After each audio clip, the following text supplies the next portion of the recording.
Porque a decisão de Lula em vetar o projeto da dosimetria durante evento neste 8 de janeiro elevou a tensão entre o governo e o Congresso. O relator da proposta na Câmara, o deputado Paulinho da Força, criticou o presidente afirmando que ele rasgou a bandeira branca da paz do Brasil e rompeu um esforço de pacificação institucional construído no parlamento. Segundo o parlamentar, a decisão do governo é uma opção pelo confronto político, em vez do diálogo, negando que a proposta configurava uma anistia aos condenados por golpe. Aliados dos presidentes da Câmara, Hugo Motta, e do Senado, Davi Alcolumbre, afirmam que a cúpula do Congresso já se articula para derrubar o veto de Lula, sinalizando já ter o número mínimo de votos para isso. Vamos então abrir essa edição dos Pingos dos Is. Está conosco aqui o Luiz Felipe Dávila. Dávila, já era esperado essa questão política, Lula vetar, deixou no dia 8, poderia vetar até o dia 11, dia 12, mas fez questão de vetar hoje. E de fato, teremos então um embate com o Congresso? Muito boa noite, Dávila. Boa noite, Matos, boa noite aos meus colegas e boa noite à nossa querida audiência. Realmente, a escolha da data foi um sinal claro de que o governo não só quer vetar a medida, mas quer transformar num verdadeiro cavalo de batalha ideológico, político e principalmente eleitoral, afirmando que o governo trata tudo que se trata do 8 de janeiro como tentativa de golpe para derrubar a democracia.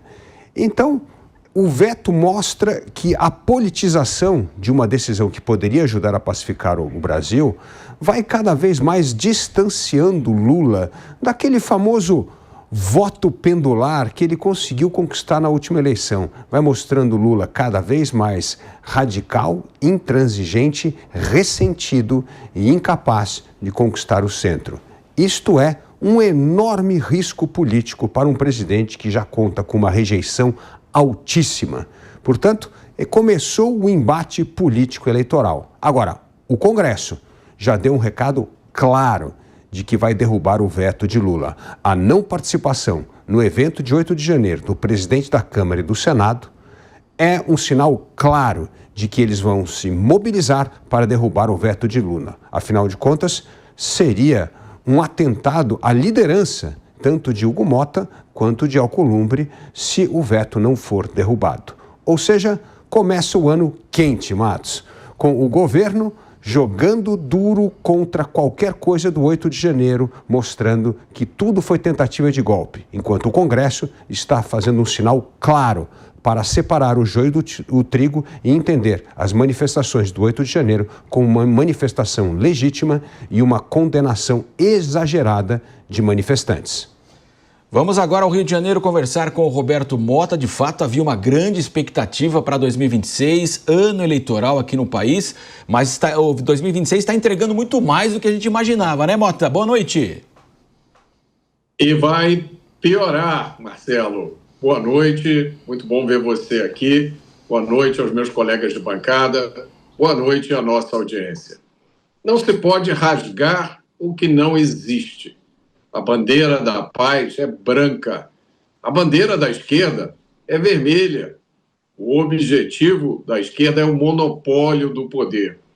Um dos objetivos para isso é a demonização e a criminalização dos adversários.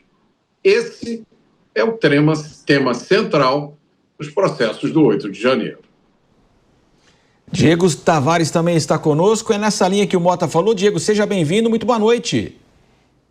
Boa noite, Marcelo Matos, boa noite, Dávila, boa noite, Motta, principalmente boa noite a todos que nos acompanham em mais essa noite aqui nos Pingos dos Is. É sempre muito bom fazer parte dessa bancada. Olha só, Marcelo, muita gente foi a esse evento hoje esperando um pouco de memória sobre democracia, mas a única coisa que relembraram foi que em 2026 nós teremos eleições. A questão do veto, algo extremamente esperado, vai ao encontro da narrativa que será o grande norte de campanha do presidente Luiz Inácio Lula da Silva em seu projeto de reeleição. Ele quer levantar essa bandeira de que ele foi um guerreiro contra o absolutismo no Brasil, que ele foi um guerreiro contra a tentativa de golpe, que ele é o grande bastião da democracia no nosso país. E claro, para isso ele não poderia colocar a assinatura dele de sanção a esse projeto, ao projeto da dosimetria. Então, a opção pelo veto é quase para fechar esse arco narrativo. Não que ele já não espere que esse veto seja derrubado. Aliás, o que mais tivemos em 2025 foram vetos derrubados do presidente Lula. Foram mais de 60 vetos ao longo do ano, principalmente no projeto do novo licenciamento ambiental, onde a maioria dos vetos que ele fez sobre o projeto foram derrubados pelo Congresso Nacional. Mas essa é uma espécie de concessão que ele está fazendo ao bolsonarismo, visando justamente o fortalecimento da candidatura de Flávio Bolsonaro. Há algum tempo nós repercutimos aqui nos Pingos nos Is que o presidente Lula estava orientando os seus aliados a não atacarem Flávio Bolsonaro, justamente para que Flávio se sinta confiante de ser candidato. Ele quer enfrentar Flávio Bolsonaro nas urnas, ele quer reviver a polarização. E a concessão do PL da dosimetria é algo que já estava no script, já estava calculado pelo presidente Lula, justamente para que a polarização seja reacesa, para que os Bolsonaros se fortaleçam nesse processo e Flávio Bolsonaro sinta mais confiança de manter a sua candidatura. Tudo parte do balé, tudo parte do grande acordo que, por vezes, nós já debatemos aqui nos Pingos nos Is. Agora, tem que ver qual que vai ser a reação do Centrão. Acredito eu que o PL da dosimetria, a derrubada desse veto, pode ser uma ferramenta de negociação do Centrão junto a Flávio Bolsonaro para tentar requentar a candidatura de Tarcísio de Freitas ou de algum outro nome do Centrão. As próximas semanas nos dirão qual que é o objetivo dessas alas do Centrão no Congresso Nacional. Agora, o fato é que 2026 já começou de fato pegando fogo. Agora, Dávila, fica essa expectativa então dessa articulação política para a derrubada do veto, mas tem o seguinte, o Supremo já sinalizou. Olha, vai chegar no Supremo, claro, o PT, pessoal, vão levar esse tema para lá, numa hipótese da aprovação lá no Congresso, e aí o Supremo poderia, então, derrubar, garantindo que esses crimes não podem receber, então, essa anistia, Dávila? Bom, Matos, nós temos que olhar uma coisa muito importante. Este projeto foi costurado a 6 mãos, inclusive com o aval do Supremo Tribunal Federal. Os ministros do Supremo, na verdade, redigiram parte desse projeto e dizendo que se esse projeto for aprovado com este teor, que não seria derrubado no próprio Supremo. Ou seja, todo mundo é cúmplice nisso. É um verdadeiro teatro, como bem disse o Diego. O governo veta, o Congresso derruba e quando chegar ao Supremo, o Supremo vai acatar, porque ele foi um dos coautores desse projeto. O que mostra que hoje a independência do legislativo ela é parcial. Ela conta com a caneta do judiciário para não ver os seus projetos de lei derrubados no Supremo. Agora, Mota, se houver de fato então essa dosimetria, é um sinal de que o Supremo de fato exagerou nas penas anteriores? Bom, e parece que se há uma admissão pública de que, como o Dávila disse, esse projeto foi feito a 6 mãos, 8 mãos, a sei lá quantas mãos, isso já está combinado, né? Então, ao invés de fazer o que é certo, que é o certo, o próprio judiciário rever as sentenças, certo? Em vez de fazer isso, se optou por um projeto de dosimetria. O que eu sempre disse aqui é um nome horrível. Dosimetria é o que o magistrado faz quando define a sentença para um réu. O Congresso Nacional não faz dosimetria. Então, eu sempre disse aqui, dosimetria não existe. O certo é a anulação dos processos ou a anistia. E eu sempre defendi aqui que a gente siga as nossas convicções. Porque quando você abre mão das suas convicções, quando você deixa de fazer aquilo que você sabe que é o certo, para fazer aquilo que te disseram que é o possível, não faz essa coisa que você sabe que é o certo, não. Faz isso aqui, porque isso é o que é permitido. Quando você aceita isso, você se arrisca a terminar sem as suas convicções e sem nenhum resultado. Eu acho que esse é o risco aqui. Agora, Diego, a possibilidade, né, de redução de penas para o presidente Bolsonaro é que motiva, evidentemente, toda essa ação?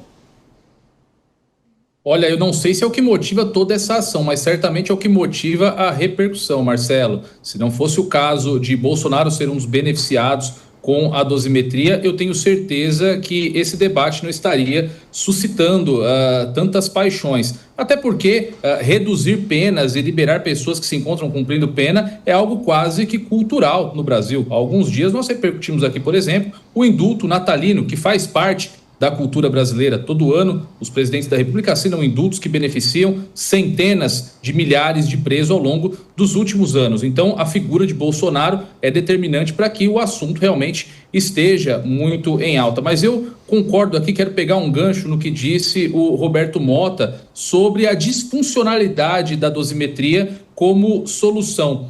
Mas acontece que, pelo menos na minha visão, Mota, nós temos a dosimetria como solução exatamente diante da disfuncionalidade do processo. Se o processo tivesse corrido normalmente, atendendo àquilo que dispõe o processo penal, atendendo àquilo que dispõe a Constituição Federal, nós poderíamos cogitar um resultado funcional, uma solução funcional para esse caso. A disfuncionalidade da solução reflete justamente a disfuncionalidade que ocorreu durante todo o processo, que começa com a competência que não deveria ser do Supremo Tribunal Federal, a grande maioria, a esmagadora maioria, se não a totalidade dos réus condenados no contexto do 8 de janeiro, da suposta trama golpista, são pessoas que não têm o foro por prerrogativa de função. Então, esses processos deveriam ter sido iniciados na primeira instância. E, a partir daí, nós só tivemos nulidades, que vão das mais variadas possíveis, desde cerceamento de defesa, até falta de tempo hábil para exame de provas por parte das defesas, enfim, temos diversas nulidades que certamente farão com que esses processos sejam todos revisitados no futuro, acredito eu, tal como aconteceu com a Operação Lava Jato. Se a Operação Lava Jato, que não tinha tantas nulidades assim, já suscitou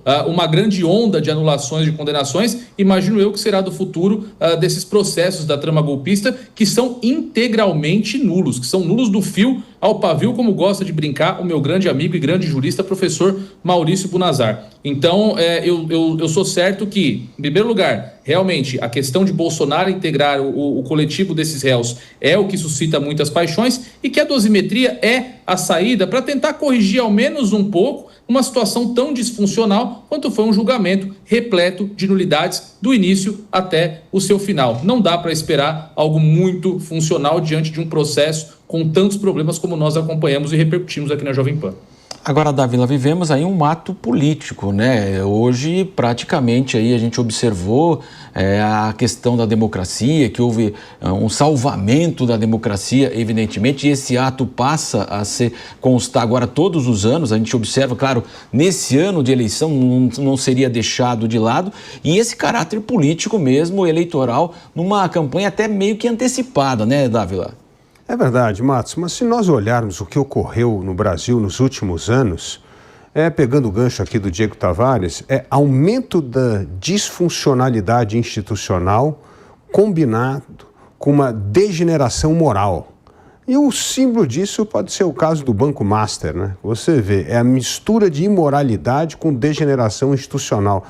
Porque um vírus desse só nasce num corpo debilitado, numa democracia frágil. Ele não nasce numa democracia avançada, onde há respeito à lei, ao Estado de Direito, às regras do direito à ampla defesa. Não existe um fator Vorcaro. Então isso também é um registro importante nesse 8 de janeiro que mostra a disfuncionalidade das nossas instituições.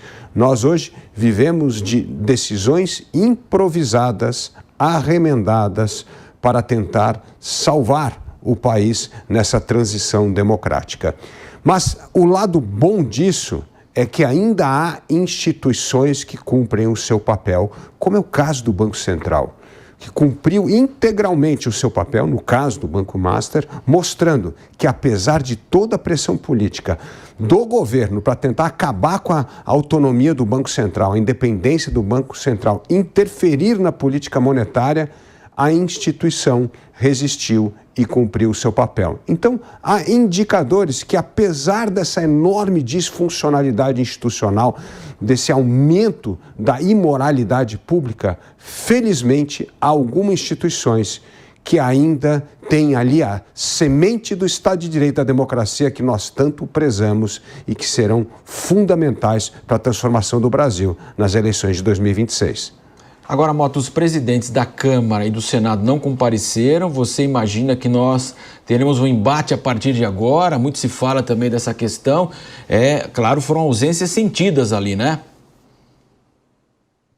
Eu imagino que alguém deve ter sentido falta, Marcelo. Mas é como você disse, o governo e a esquerda estão querendo transformar essa data de 8 de janeiro no equivalente a uma data que durante muitos anos ou décadas foi comemorada no Brasil, que era a data da intentona comunista, a data daquela revolta comunista, onde militares ligados ao Partido Comunista do Brasil, se eu não me engano, em 1935, organizaram um levante em Natal, no Rio de Janeiro, em Recife, mataram vários dos seus companheiros, e durante muito tempo essa data foi lembrada aqui no Brasil como a data de uma tentativa de golpe de Estado, de uma revolução comunista, do fim da liberdade e da democracia.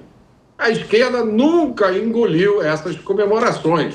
Aliás, a esquerda nunca fez nem o meia-culpa por essa verdadeira tentativa de implantar um regime comunista no Brasil. E agora a esquerda acha que encontrou no 8 de janeiro o equivalente à data da intentona comunista. Então, agora é o que muitos juristas já disseram, né? E o meu colega já disse muito bem aqui, são processos cheios de nulidades potenciais. Muitos juristas dizem nulidades absolutas. O Congresso, diante disso, incapaz de reagir à altura dessa situação, criou esse projeto de dosimetria. Ao invés de aprovar uma anistia, não adianta aprovar anistia, porque ela vai ser anulada depois. Então vamos sentar aqui todos os poderes, o que não pode. Numa democracia e numa república, não pode os poderes todos sentarem para fazer um projeto de lei. Mas foi isso que foi feito. E aí se achou que essa solução ia resolver o problema. E aí a gente tem agora esse veto do governo. Mas espera aí, o governo não foi parte dessa conversa? Essas 6 mãos que fizeram esse projeto, não tinha mão do governo aí também? Pelo menos de forma tácita? É evidente que deve ter havido alguma participação do governo nesse acordo. Porque se os líderes do Congresso soubessem que o projeto ia ser vetado e que não iam derrubar o veto, não iam conseguir os votos para derrubar o veto, então o que é isso que a gente está assistindo? É um teatro do teatro do teatro. Diego, agora você acredita que já estamos no ano 2026, o ano eleitoral, né? Quer dizer, vai ser um teste da base agora, governista, se há força ou não. A gente sabe que ainda tem a sabatina do Jorge Messias. Já se fala também na imprensa em Brasília que o Alcolumbre vai segurar a indicação do governo para a CVM, né? Então, quer dizer, as reações são esperadas a partir de agora? Marcelo, eu não acredito que o PL da dosimetria será esse teste de força, porque, como eu disse, já é praticamente um balé ensaiado, que já vem sendo, já tem tido a sua dinâmica denunciada já há algum tempo. Esse veto é esperado, não vai pegar ninguém de surpresa. Agora, a questão de Jorge Messias, indicado do presidente Lula a ocupar a cadeira do ministro Barroso no Supremo Tribunal Federal, esse sim eu acho que será um grande teste, até porque nós tivemos um grande plot twist nessa novela do Supremo Tribunal Federal, porque Alexandre de Moraes até então defendia a candidatura do ex-presidente do Senado, Rodrigo Pacheco, mas de lá para cá ele teve retirada, ele teve o seu nome retirado da lista da lista da Lei Magnitsky, e ele creditou isso ao presidente Lula, acreditou isso diretamente ao presidente Lula. Então, acredito eu que, até por questão de gratidão, Alexandre de Moraes já deve ter virado sua chave em relação à candidatura de Jorge Messias, e nesse momento contar com o apoio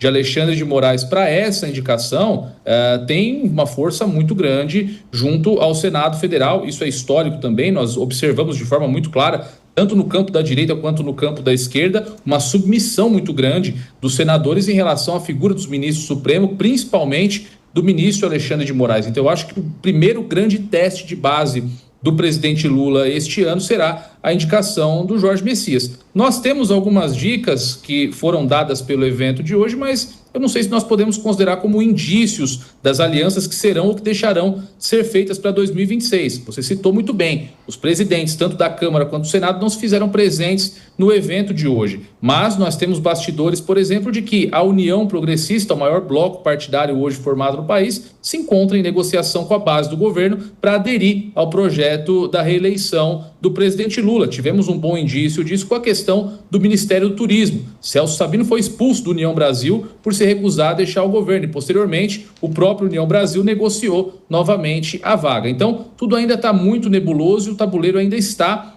em construção, mas o Lula tem um começo de ano aí controverso. O esvaziamento desse evento de hoje, uma plateia pequena, contida, acho até para garantir os aplausos ao final dos discursos, mostra que o presidente Lula não fez muitas alianças ainda pensando em 2026.